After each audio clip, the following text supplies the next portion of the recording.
Here because there has been many media reports in the last few days, especially this morning, regarding a purported sack or pass of vote of no confidence on the secretary of our great party, the APC, which is Senator Akpan Udo Dehe. But we're here as the youth arm of the party to say that that purported vote of no confidence is null and void. We support the party, we support the directive of Mr. President 1000%. We support His Excellency Maimala Buni, who is the chairman of the party. We support him 1000%. And we also support Senator John Akpan Udo Dehe 1000%.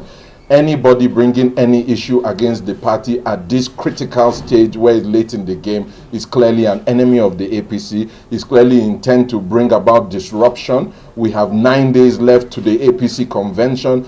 All hands should be on deck. We should be working together to make sure that things are done right. We've seen the letter this morning that was issued by our youth leader, Barrister Ismail Ahmed. We expect that we should be working hand in hand with him to deliver the party. This is what we want to do. We want to deliver the party, the convention, so that the convention is done properly. There is no need for us to be fighting each other at this stage. And Mr. President has given the directive, which we all must respect.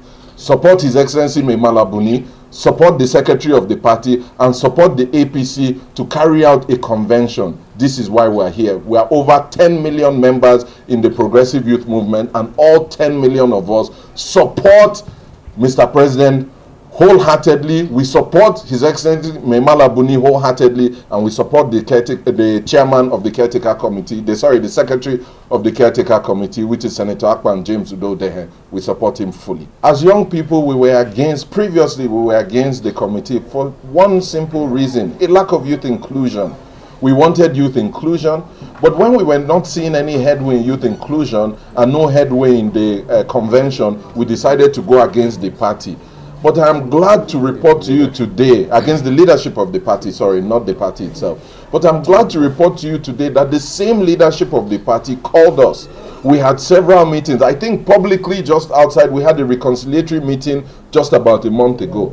And since that reconciliatory meeting, I'm glad to tell you that we have been involved in every single stage. Young people have been encouraged. We have over 15 of our members who have procured forms for the zonal congresses and are being supported by the party. We have members that are vying for the NWC positions that are being supported. Over 30 members of the Progressive Youth Movement was included in the convention planning subcommittee. So everything we asked for as young people, we were given by the party.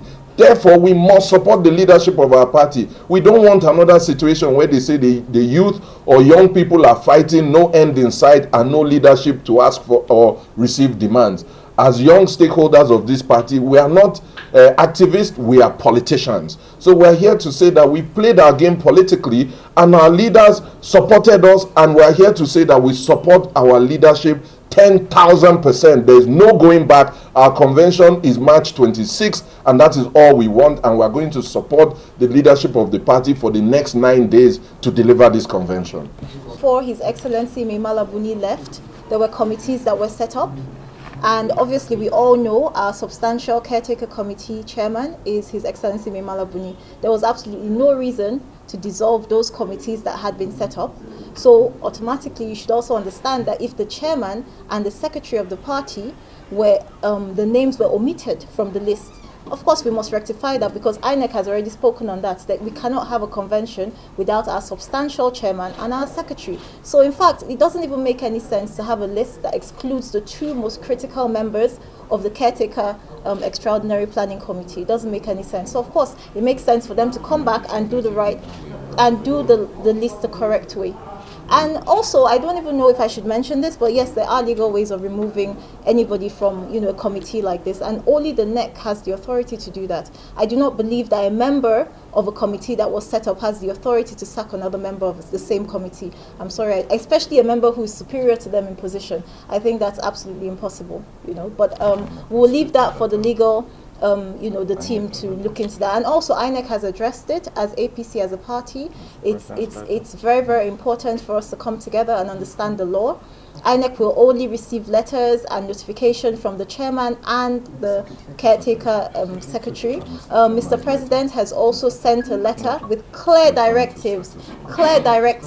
We should return to status quo immediately, and we should stop all the internal rancor and all the internal issues. To be honest with you, we're all politicians, so we understand that there is no superhero amongst us. We all have different interests, you know, and we need to put the interest of the Nigerian people, the interest of Mr. President, and the interest of the APC above all our personal interests. We must have a convention, and after the convention, then we can come back to being politicians. But for now, we must think about the APC, we must think about our party. We have to put love of party over love of personal interest. Thank you. Honest with you, I think that we're coming too late in the game. The reason why I'm saying this is that how we only have 6-7 days to the convention. We did have a youth, we had 9 days to the convention. We had a youth representative who was part of all the meetings. The youth representative should have communicated this to us as young stakeholders earlier enough. If he had done that, we would have carried that along. We assumed that the status quo in terms of the party nomination for all, not just for young people, will remain the same. But to our surprise, he was privy to all these meetings, he was privy to this information. In fact, this nomination fee was released under his direct watch when he, you know, told us that he had become the spokesperson of the party, which is very shocking because he had ample time to notify us before that information went out to the press. We have still raised that issue with our secretary, who has said he would take it on to the national chairman. But I need to be honest with you, as young people, we need to have our eye on the ball. We need to try and support one another. We need to crowdfund. We need to be serious about it. We'll do our best to try and make sure that we're not eliminated, and we would also hope that maybe this can still be dealt with. But even if it can't be, that would not deter us. We will continue to work as hard as possible, and we'll make sure that as many young people as possible emerge in this coming convention. Thank you very much. My name is Princess Zahara Mustafa Audu.